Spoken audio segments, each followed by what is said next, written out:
Kabupaten Sika ini menghasilkan 150 ton setiap tahun vanili, hampir sama dengan Kabupaten Ngada.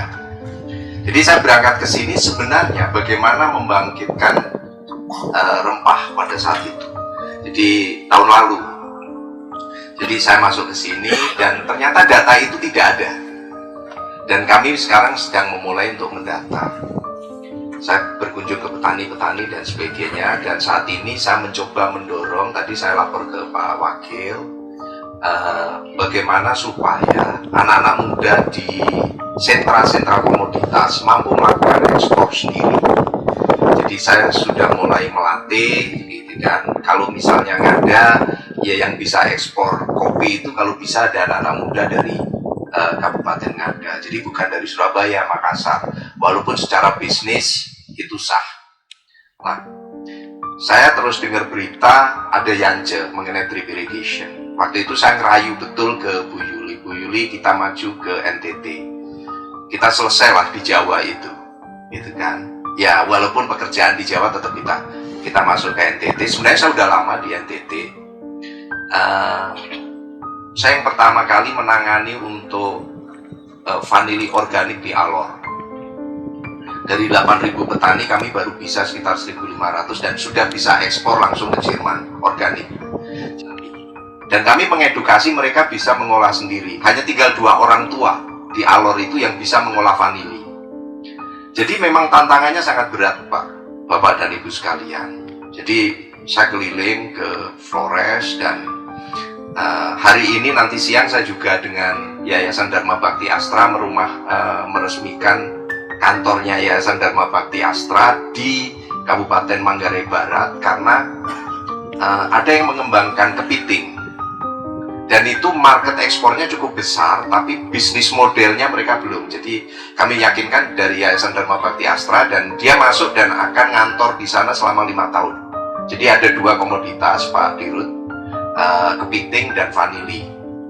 Kalau nggak salah di Loha atau apa gitu ya, mereka ngantor di sana. Nah, kembali lagi ke Sika. Terus terang sebenarnya begini, saya itu pengen, obsesi pribadi gitu ya, saya itu pengen mencari kabupaten juara. Kalau kita bicara di NTT, di mana kita bisa belajar banyak dari satu kabupaten. Jadi kalau kita di Jawa, kita bisa belajar banyak hal di Banyuwangi.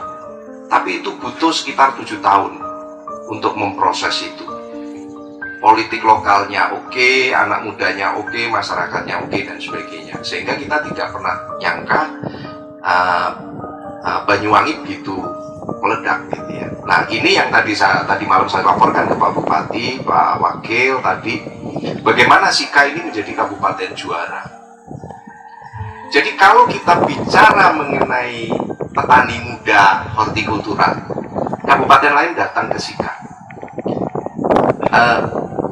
Terus terang saya sempat agak konflik sedikit waktu itu dengan Yance gitu ya, karena memang ada perbedaan, jadi bukan konflik dalam arti benci gitu kan dan sebagainya. Kita panjang diskusi dan sebagainya. Akhirnya hari ini saya kelima ke Sika selama pandemi.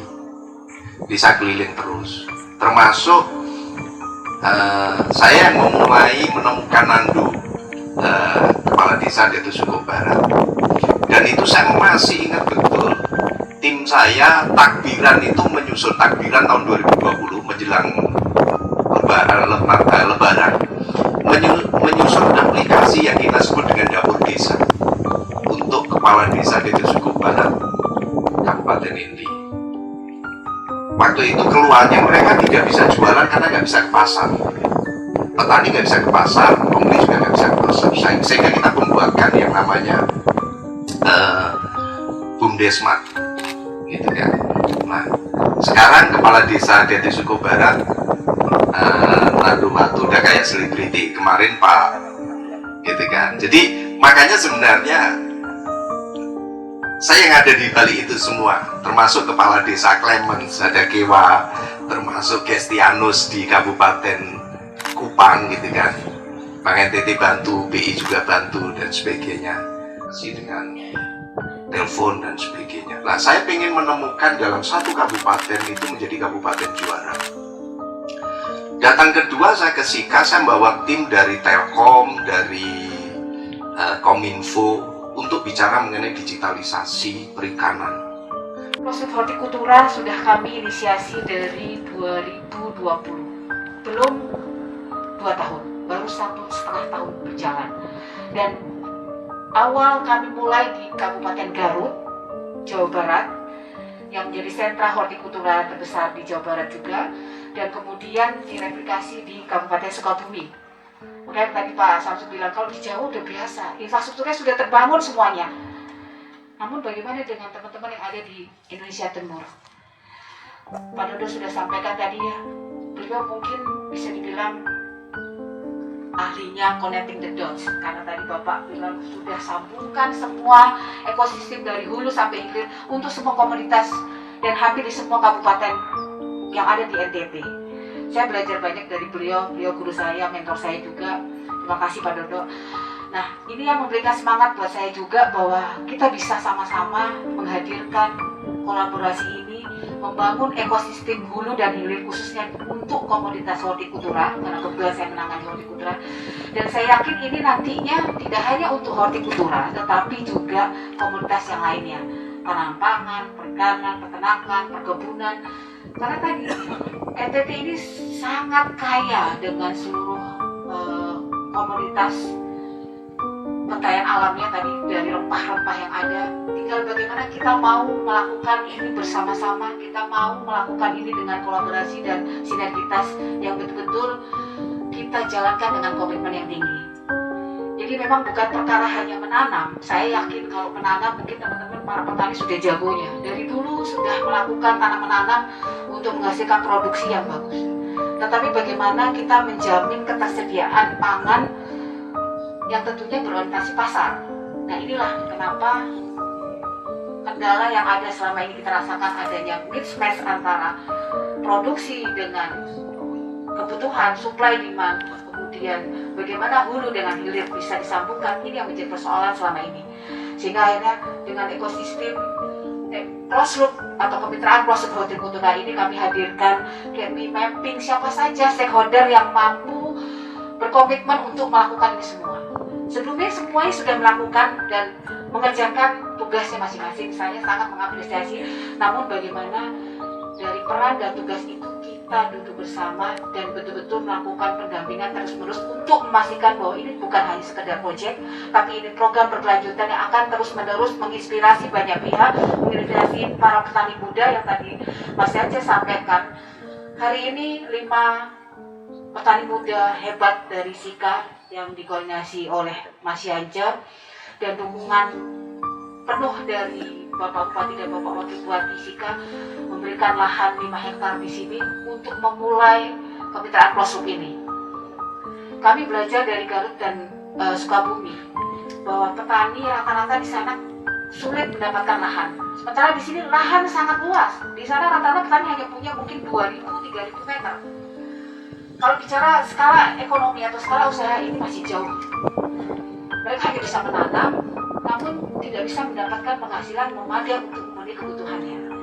Butuh minimal 5.000 atau bahkan 1 hektar sehingga petani itu merasakan betul-betul mendapatkan peningkatan pendapatan yang bisa dia untuk memenuhi kebutuhannya. Nah, hortikultura punya potensi itu. Dengan lahan yang terbatas, dalam 1 hektar yang bisa menghasilkan produktivitas yang lebih tinggi dibandingkan tanaman pangan dan perkebunan. Dan nilai ekonominya pun cukup tinggi.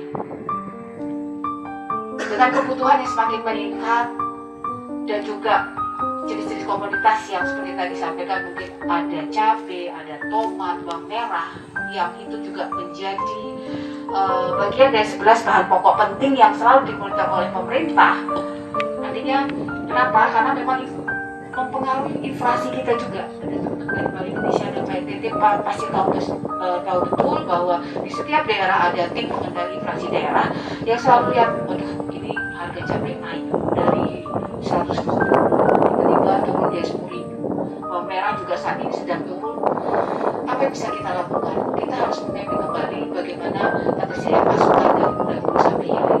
Kalau ini bisa dimulai dengan kemitraan closed loop, di mana kita membuat perencanaan produksi berdasarkan pasar, membuat pola tanam, di mana masing-masing daerah nanti pola tanamnya diatur, nggak serentak nanamnya semua kemudian nanti tiba-tiba jadi oversupply. Nah, ini yang kita coba inisiasikan dari mulai yang kecil hari ini. Dan insya Allah keberhasilan yang nanti Mas Yanja lakukan dengan teman-teman bisa kemudian menginspirasi, mengajak para petani lainnya untuk melakukan kemitraan closed loop yang serupa seperti ini. 2020 pada saat Food Security Summit di Jakarta, Bapak Presiden Joko Widodo menyampaikan arahannya bahwa kemitraan closed loop hortikultura yang sudah dimulai di Garut dan di Sukabumi diminta untuk direplikasi di seluruh Indonesia dengan target 2 juta petani sampai dengan 2023. Kenapa 2023? Tadi Pak Dulu sudah sampaikan ya. Kita harus cepat, tinggal 2 tahun lagi ke depan, bagaimana bisa menginisiasi supaya itu bisa terjadi. Dan saya yakin ketika Kabupaten Sika dimulai hari ini di tempat ini di Sungai Melayu, nanti semuanya akan langsung cepat berkembang di seluruh Sika pun pasti mampu, di seluruh NTT pun pasti bisa. Sekali lagi pada kesempatan berbagai ini kami haturkan terima kasih yang